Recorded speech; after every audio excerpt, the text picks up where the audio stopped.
네, 주님의 귀한 말씀을 봉독해 주셔서 고맙습니다. 참 좋으신 우리 주님의 은혜와 평강이 우리 모든 교우들과 함께 하길 주님의 이름으로 축원합니다. 아멘. 우리 신앙생활을 그래도 조금 우리 하신 분들은 우리 주님께서 가르쳐 주신 이 기도, 이 주기도문이 아마도 상당히 익숙하지 않나 생각합니다. 하지만 주님이 가르쳐 주신 이 주기도문이라 해도 이 주기도문이라는 말이 그런데요, 여기서 만약에 기도가 빠져버리면 주기도문은 뭐가 되는지 아세요? 주문이 되어버립니다. 주문. 기도가 빠진 기도, 그럼 주문인데 뭘 말하는 것일까요? 사실 이 말은 주기도문도 그렇고 모든 기도는 결국은 뭐냐면 관계를 이야기합니다. 관계. 하나님과 나와의 관계에 대한 인식이 사라지면 그 순간부터 기도는 기도가 아니고요, 주문이 되어져 버리는 겁니다. 주기도문은 본질적으로 이런 기도 어떤 문장을 우리에게 가르쳐 주시는 게 아니에요. 그 한 문장 한 문장 속에 담겨 있는 하나님과 나와의 관계, 또 하나님과 나와 이웃과의 관계, 관계에 대한 부분들이 주기도문에서 아주 중요하게 다루어지고 있습니다. 우리 예수님께서 주기도문을 가르쳐 주시기 직전에 우리 지난주에 봤습니다마는 제자들에게 이런 기도는 조심하라라고 하면서 대표적으로 두 부류의 사람을 말씀을 하셨죠. 그들을 본받지 말라 그렇게 하셨는데, 첫 번째 외식하는 사람이었습니다. 이 사람들은 기도를 하면서 다른 사람들을 이렇게 신경을 써요. 의식을 합니다. 그래서 다른 사람들에게 내가 얼마나 경건하게 보이고 평판을 받아야 되는가 하면서 그렇게 기도를 했어요. 그게 뭐가 문제냐면은 기도는 합니다. 근데 정말 그 중심을 두고 바라봐야 되는 하나님이 그 기도 안에서 사라지고, 내가 기도를 통해서 사람들이 나를 어떻게 볼까, 이렇게 된다는 거죠. 두 번째로 예수님께서 본받지 말라고 한 사람은 중언부언하는 사람이었어요. 이방인들이 종교적인 어떤 행위로서 주문 외우듯이 그냥 무한 반복을 하면은 신도 감동을 해서 들어줄 것이다, 그런 식으로 하나님의 마음을 이렇게 하기 위해서 기도하는 그런 중언부언의 기도. 단지 여러분 반복하는 게 문제가 아니라고 그랬어요. 중언부언의 문제는 뭐냐면은 그걸 통해서 사실은 나의 필요, 나의 욕망, 이걸 추구하는 것이 중언부언하는 기도의 본질이었습니다. 거기서 뭐가 빠져 있냐면은 하나님의 뜻이 무엇인가, 그분이 내게 정말 뭘 바라시는가, 그분의 마음에 대한 깊은 고민과 성찰 없이 내가 원하는 목적을 이루기 위해서 하는 기도가 중언부언하는 기도였죠. 그러니까 외식하는 사람이나 중언부언하는 사람이나 본질적으로 똑같은 것이 뭐냐면 그들에게 하나님과의 진실한 관계가 없더라. 이게 바로 예수님께서 조심하라고 한 기도의 모습이었습니다. 그래서 예수님께서는 이렇게 기도하라라고 하면서 우리가 지난 시간에는 하나님 아버지와의 관계 속에서 쭉 기도하도록 이야기했죠. 그래서 우리 하나님이 어떤 분이시냐, 그분은 우리의 아버지시다. 근데 그분은 하늘에 계신 모든 것을 다스리고 초월하시는 그런 분이 우리의 아버지시다. 얼마나 좋으냐. 그렇기 때문에 우리가 기도할 때는 하나님 아버지의 그 이름이 영광을 받으시도록 하나님 저를 사용하여 주옵소서, 하나님의 그 다스리시는 그 나라가 이 땅 가운데 임하여 질 수 있게 하여 주옵소서, 또 내 뜻도 있지만 하나님의 뜻이 우선되는 삶을 통해서 하나님의 영광을 받으시도록 하나님 제가 그렇게 기도합니다 라고 하는 그런 기도를 요청하셨습니다. 어찌 보면 좀 상당히 거창한 면이 있었어요. 예수님께서는 그런 거창한 기도만 말한 것이 아니라 이제부터는 이제 주기도문의 후반부에서는 실제 우리가 살아가는 일상에 대한 이야기를 이제 해주십니다. 일상의 기도죠. 여러분 잘 아시는 것처럼 일용할 양식을 위해서 기도하고, 또 누군가의 내가 하나님 앞에서 제 용서를 받는 것에 대해서 하나님 앞에 기도를 하고, 또 그분의 어떤 뜻 안에서 우리가 어떻게 살 것인가에 대한 그런 내용들이 계속해서 진행이 되고 있습니다. 그래서 시험에 들지 않도록 그렇게 기도를 하게 되죠. 이 세 가지를 통해서 주님께서 우리의 일상 가운데서 하나님과의 관계를 어떻게 맺기를 원하시는지 한번 보도록 하겠습니다. 첫 번째는요, 일용할 양식을 구하라 라고 기도를 했어요. 이건 뭐냐면은 내 삶 전체를 주님께 맡기는 믿음, 그런 관계로서 기도를 하라는 겁니다. 마태복음 6장 11절 말씀에 보니까 오늘 우리에게 일용할 양식을 주시옵고, 아주 깔끔하고 아주 간단한 문장입니다. 오늘 우리에게 일용할 양식을 주셨고, 이 항목 이 단어 하나하나를 가지고도 다 사실 좀 설교할 거리들이 많지만 그냥 큰 틀에서만 이야기를 하겠습니다. 한마디로 오늘 현실적인 생존을 위해서 기도하라 라고 이야기하는 겁니다. 일용할 양식, 한마디로 매일매일 살아갈 양식을 구하라 라고 그렇게 기도하라는 겁니다. 이 말은 또 어떤 면에서는 하나님께서 한 방에 다 주시지 않는다 라고 하는 의미도 여러분 사실 담고 있는 것이죠. 여러분 도깨비라고 하는 드라마 혹시 보신 분, 여자분들 아마 많이 보셨을 거예요. 도깨비라는 드라마에 보면 이제 거기 이제 뭐 부모도 다 잃고 되게 불쌍하게 사는 여주인공이 나오는데 도깨비를 만났어요. 도깨비 되게 잘생긴 남자인데 그 사람이 이제 인간사에 나름대로 관여를 하는데 이제 이 여자가 보니까 도깨비 신부였던 거예요. 그래가지고 막 이렇게 하는데 나중에 이제 자기가 사는 게 너무 힘드니까 도깨비한테 가가지고 로또 번호 좀 가르쳐 달라고 로또 번호를 해서 막 해가지고 결국은 알아내가지고 그날 밤까지 이제 딱 로또는 이렇게 뭐 신청해가지고 번호를 써야 되잖아요. 그렇게 하면 이제 자기는 정말 이제 이게 1등을 하는 그런 번호를 정말 알고 있었어요. 그래가지고 편의점에 갔는데 이 사람이 로또 당선이 안 돼요. 왜냐하면 미성년자였던 거예요. 그러니까 미성년자는 여러분 로또 못하는 거 아세요? 모르시죠? 예, 그 이제 어른들만 할 수 있어요. 미성년자는 로또를 못합니다. 그래가지고 얘가 계속 이제 힘든 삶을 계속 살게 되는데 저는 그걸 보면서 제 생각이 났어요. 저도 어릴 때 뭐 저는 로또를 하지 저 때는 복권밖에 없었으니까 복권을 하지는 않았는데 야 만약에 제가 로또나 복권에 한번 당첨이 됐었으면 어릴 때 얼마나 좋을까. 예, 힘들게 사시는 우리 호르몬이 좀 호강도 시켜드리고 막 그럴 것 같잖아요. 근데 뭐 제가 뭐 써보지도 않았긴 했지만 모르겠어요. 지금이라도 제가 하면 될 것 같긴 한데 하지는 않습니다만은. 근데 제가 돌아보면 그런 생각이 들어요. 물론 로또를 해서 어머니에게 뭐 드려가지고 뭐 그렇게 했을 수도 있겠지만 저는 좀 그렇게 부유하지 않은 삶을 살았는데, 근데 그런 삶 속에 어머니의 사랑과 관심과 또 자녀를 향한 그런 애씀 이런 것들을 제가 로또 맞았을 때보다 훨씬 더 잘 알았던 것 같아요.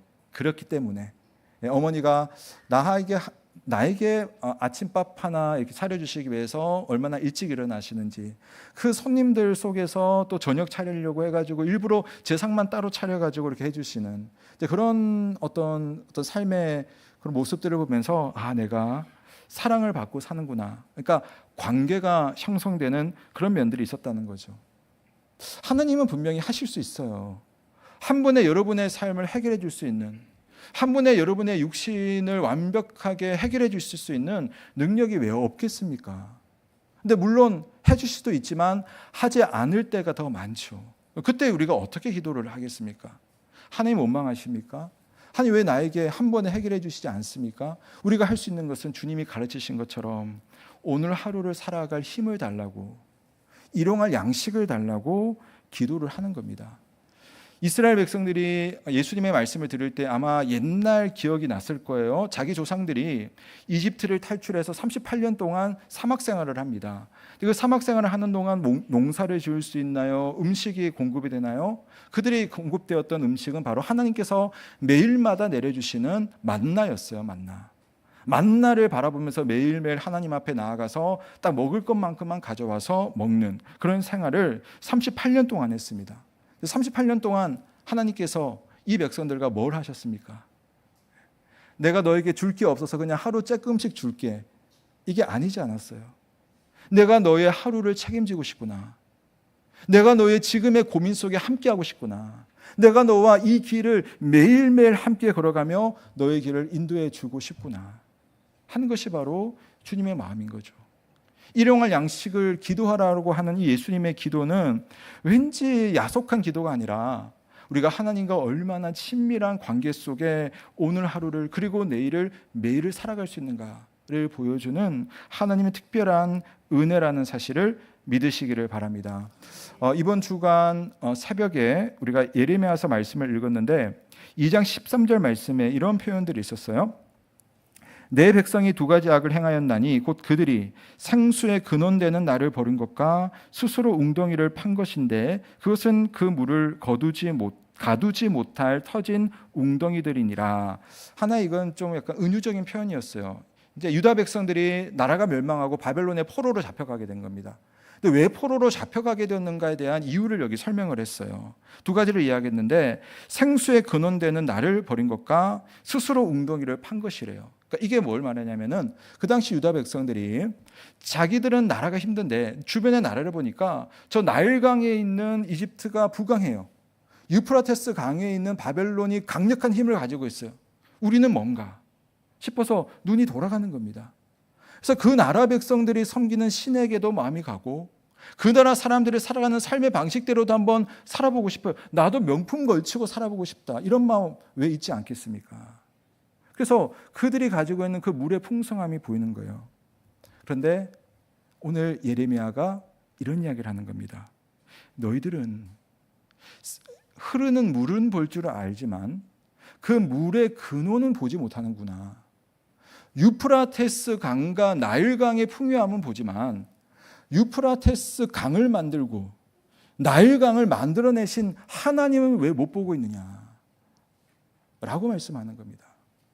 사랑하는 성도 여러분, 우리가 오늘 어쩔 수 없이 일용할 양식을 기도할 수밖에 없다 하더라도 여러분, 그것이 우리를 차량하게 만드는 것이 아니라 이 모든 것을 주실 수 있는 그 하나님이 오늘 한 시간 한 초라도 나와 교제하고 내 삶을 염려해 주시며 나와 동행하시는 그 하나님을 만날 수 있는 그 놀라운 은혜가 나에게 날마다 펼쳐지고 있구나. 그 믿음으로 하나님 앞에 기도하시는 저와 여러분 되시길 주님의 이름으로 축원합니다. 두 번째로 예수님께서 또 일상과 관련해서 기도를 이야기하시기를 너희들의 죄를 사여 달라고 기도하라. 하나님의 용서를 실제로 경험하는 문제를 한번 다뤄주시는데요. 우리 12절 말씀 한번 같이 읽어보겠습니다. 시작.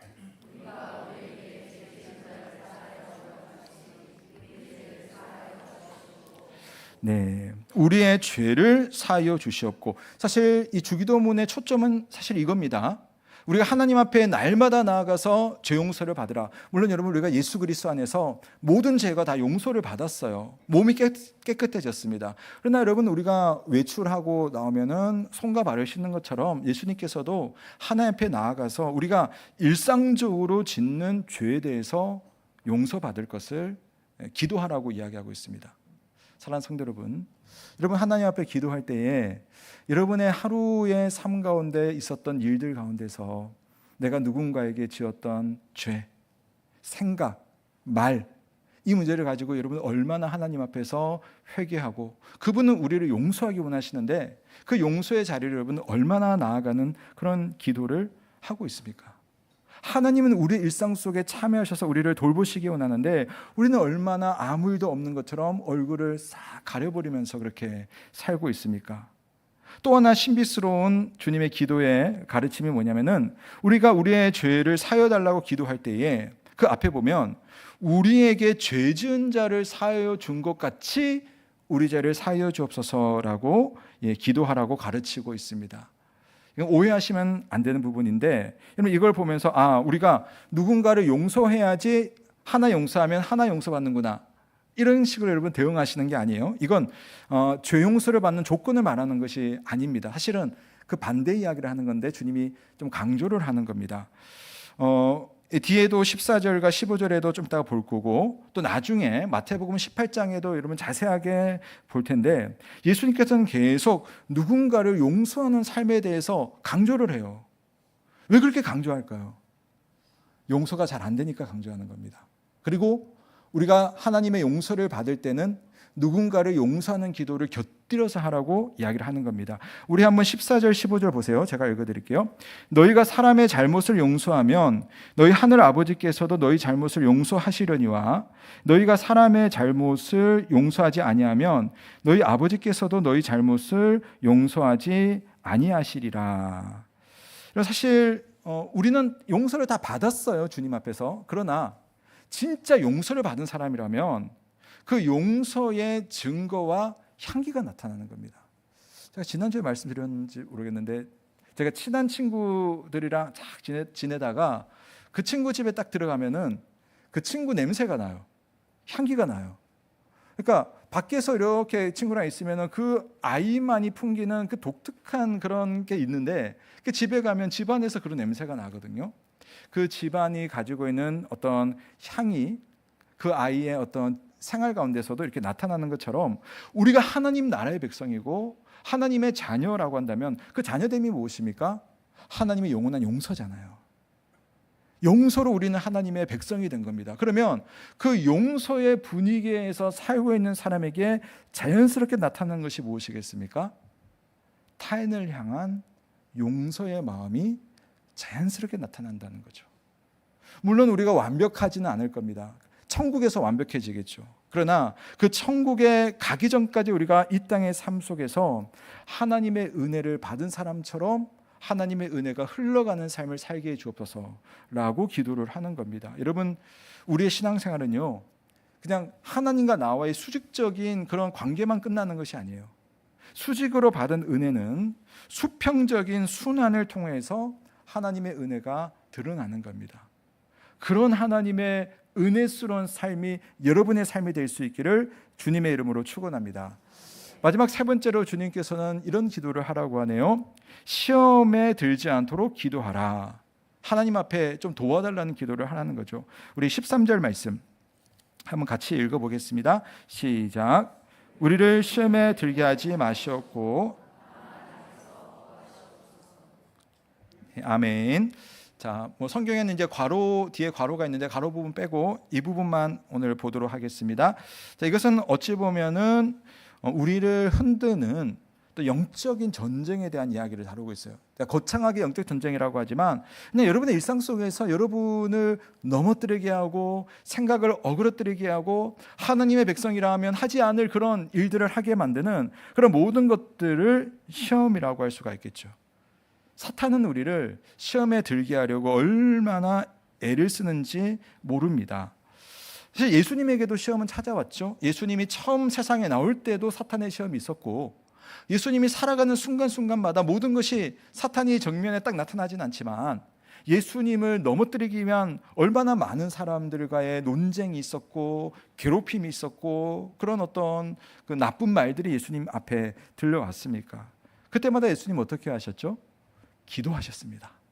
아버지께 나아가서 이 문제를 가지고 이 아픔을 가지고 기도하고 그리고 결론적으로는 아버지의 뜻에 제가 순종하겠습니다 라고 하면서 하나님의 인도를 받는 것을 볼 수가 있습니다. 사실 우리는 약한 존재이기 때문에 기본적으로는 하나님 시험에 들지 않도록 저를 도와주세요. 그러니까 시험이 그러니까 사라지는 것이 아니라 시험은 와요. 근데 시험에 제가 걸려 넘어지지 않도록 도와주세요라는 그런 기도를 하는 겁니다. 그리고 나서 또 말하기를 다만 악에서 구하옵소서. 이 다만이라는 말은 그러나라는 말이거든요. 그러나 악에서 구하옵소서. 연결해 보면 이런 겁니다. 하나님, 제가 하나님께서 시험이 찾아왔을 때 시험을 이길 수 있도록 도와주세요라고 기도를 했는데 그럼에도 불구하고 제가 시험 때문에 한 번은 넘어졌습니다. 그러나 넘어졌지만 그런 악의 끝까지 지지 않도록 저를 살려주세요. 이 악이라고 하는 것은 또 다른 번역으로는 악한 자라고도 말할 수 있거든요. 악한 자가 하는 일이 뭐겠습니까? 시험을 가지고 우리를 불평하도록 원망하도록 시기하도록 낙심하도록 그리고 정말 이 악과 비슷한 존재가 되도록 만들어버리는 시도를 악한 자가 하는 겁니다. 하나님, 제가 이런 악의 어려움으로 당하고 있지만 그러나 악한 자가 되지 않게 하여 주옵소서 라는 기도를 여러분 해보라는 겁니다. 지난달에 우리 북미팅 추천 도서였던 주는 나의 피난처에 이런 내용이 있었어요. 그때 유대인들을 구출하는 그런 이야기였다고 말씀드리지 않았습니까? 그 주인공인 코리텐 붐의 가족이 유대인을 구하기 전에 일어난 일인데 이 코리텐 붐과 아버지가 산책을 갔어요. 그런데 저 유대인들이 독일 경찰이랑 군인들한테 잡혀가지고 트럭에 막 올라가서 이제 수용소로 이제 가려고 막 올라가고 있었어요. 줄을 서가지고. 그랬더니 이제 콜텐 붐이 본인 유대인이 아니니까 잡혀가지는 않았습니다. 그때는. 근데 탄식이 막 나오는 거예요. 아버지, 저 가엾은 사람들 좀 보세요 하면서 유대인들이 너무 불쌍하고 마음이 안 좋은 거예요. 근데 아버지도 옆에서 그 이야기를 듣더니 똑같이 탄식을 합니다. 참 가엾은 사람들이구나. 그렇게 이야기를 해요. 그러면서 이어지는 말이 뭐냐면은 저 독일 사람들이 정말 가엾구나. 저들은 하나님의 눈동자를 건드리고 있어. 이렇게 초점이 다르지 않아요? 콜텐 붐은 그냥 유대인들이 불쌍했어요. 근데 아버지는 저 악행을 하는 독일 사람들이 불쌍하다는 겁니다. 이 눈동자를 건드린다는 건 뭐냐면은 눈동자 건드리면 여러분 어떻게 되세요? 막 좀 참다가 확 이렇게 해버리잖아요. 하나님께서 만약에 진노하시면 저 사람들을 어떻게 하려고? 분명히 악행을 하고 있어요. 근데 코리의 아버지는 그 악행에 대해서 덩달아서 쳐 죽일 놈들 하는 것이 아니라 저들도 안 된 사람들이구나. 저렇게 악에 빠져 있으니까 하면서 같이 덩달아 악에 빠져서 악으로 대응하는 대신 주님의 마음을 가지고 저들을 불쌍히 여기는 겁니다. 나중에 이야기를 쭉 봐도 계속 그런 이야기들이 너무너무 신기하게 나와요. 여러분, 예수님께서 당신을 죽인 자들을 향해서 어떻게 마지막 기도하셨습니까? 사람들의 둘러싸여 가지고 돌팔매질을 당해서 죽었던 스데반 집사님이 죽으실 때 뭐라고 말씀하셨습니까? 하나님이요, 저들이 자신의 죄를 알지 못합니다. 저들을 불쌍히 여겨 주시옵소서 라고 기도를 하고 돌아가셨습니다. 악하지 않다는 것이 아니에요. 그러나 악을 대할 때 우리가 똑같이 악의 화신이 되어서 그 악을 대하는 것이 아니라 그럼에도 불구하고 그 악을 하나님께서 바꾸어 주시기를 원하는 마음으로 그런 기도를 하라는 겁니다. 아버지, 시험에 들게 하지 마옵시고 때로는 시험이 나를 찾아왔다 할지라도 그러나 내가 악에 물들지 않는 믿음으로 살게 하여 주옵소서. 여러분은 어떤 기도를 하고 계십니까? 최근에 여러분이 기도했던 기도 중에 여러분 주기도문이 말해주는 그런 기도가 여러분 얼마나 닮아 있습니까? 혹시 외식하는 기도가 더 닮아 있습니까? 중언부언하는 기도가 훨씬 더 닮아 있습니까? 주기도문은 내 욕망을 채우기 위해서 허공에 대고 그렇게 하는 그런 주문이 아니라 정말 하나님과의 관계 속에서 충분히 우리에게 해결될 수 있는 그런 기도의 내용으로 나아가는 것입니다. 이런 기도가 여러분에게 있기를 바랍니다. 마지막으로 한 말씀만 좀 드릴게요. 우리 교회에 등록하시고 이제 신앙생활을 이제 시작하신 우리 새가족 한 분을 이제 신방을 얼마 전에 했었습니다. 그분이 그런 말씀하시더라고요. 목사님, 기도하는 거 참 어려워요. 신앙생활을 하지도 않다가 기도하는 게 여러분 어떻게 쉽겠습니까? 기도가 너무 어려워요. 목사님 지난주에 주기도문 설교 들었는데 그래도 기도가 어려워요 이렇게 말씀하시더라고요. 맞습니다. 여러분 기도하는 것 자연스럽지 않습니다. 근데 이렇게 생각하시면 좋겠어요. 아기가 엄마 뱃속에 있다가 태어나는 순간에 뱃속에 있을 때는 몰랐던 세상이 딱 펼쳐지는 거예요. 근데 세상에 나왔다고 해서 모든 원리를 알고 아이가 살아가는 건 아닙니다. 이해할 때까지는 시간이 분명히 필요해요. 그런데 그렇다고 해서 아이가 생존하지 못하는 것은 아닙니다. 부모와 소통 못한다고 내가 세상을 알아보지 못한다고 해서 아이가 죽지 않아요. 왜냐? 부모가 아이를 끝까지 지켜보기 때문입니다. 지금 의사소통이 전혀 되지 않아도 부모가 알아서 소통을 해요. 아, 배고프구나, 잠 오구나, 지금 아기가 울고 있는데 얘가 지금 뭐가 필요하구나. 엄마는 어찌됐든 지금 알아차려가지고 해결을 합니다. 그러다가 어느 순간 엄마, 아빠 그 딱 한마디 하는 순간이 오죠. 근데 그게 또 소통이 되는 거예요. 엄마, 아빠 한마디를 가지고 애가 화장실을 가고 싶구나, 배고프구나, 몸이 아프구나 이것도 알아요. 그러다가 어느 순간에는 아이가 사랑해요, 감사해요, 고마워요 할 줄 알고 나중에는 부모의 마음을 조금씩 헤아리고 표현도 하게 됩니다. 이렇게 자연스러운 성장이잖아요. 신앙생활도 그렇다는 거예요. 물론 아이에서 늘 머물러 있어야 되는 건 아니겠고 성장을 해야겠죠. 그러나 기도를 시작하셨다면 여러분 우리가 너무 무리한 기도를 하는 것이 아니라 특별히 주기도문의 내용 중에 내가 이번 한 주 동안에는 이 기도 가지고 기도해야 되겠구나 싶을 때가 여러분 아마 있을 겁니다. 어떤 우리 사업하시는 성도님 중에는 물론 그것이 몇 주고 몇 달이고 몇 년이 될 수 있겠지만 하나님 오늘도 일용할 양식이 필요합니다. 그 기도를 해야 되시는 분들이 계실 겁니다. 하지만 그 기도하는 중에 여러분을 사랑하시는 그 주님을 어느 순간 깊이 만나게 될 겁니다.